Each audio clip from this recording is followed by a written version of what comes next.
Pour les parents et enfants de l'école Patus, cette rentrée 2010 n'était vraiment pas comme les autres. Il y a 33 élèves dans la classe de ma fille. Et 33 élèves, donc 10 petits et le reste en moyenne section. C'était pas possible, donc du coup même moi j'ai pas mis mon enfant l'après-midi du 2 septembre, j'ai pas mis l'après-midi, le vendredi je l'ai pas mis parce que c'est pas des conditions pour moi favorables pour les enfants. Très vite, les parents s'organisent et décident de réagir. Alors on a décidé donc de faire une occupation semi-passive de l'école, on laisse rentrer les enfants. Par contre, on a 2 ou 3 parents par classe qui empêchent les activités pédagogiques. L'école est occupée 24 heures sur 24, on a des personnes qui dorment dans l'école.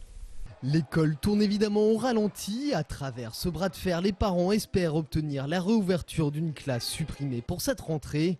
Du côté de l'inspection académique, on met en avant la cohérence de la carte scolaire sur le territoire de la commune. Nous avons une situation avec 2 écoles maternelles sur la ville et si les élèves étaient répartis de manière équilibrée entre les 2 écoles, nous n'aurions pas cette tension sur l'école du Patus, c'est-à-dire que nous aurions en fait des moyennes d'élèves par classe qui seraient entre 29 et 29 et demi par classe.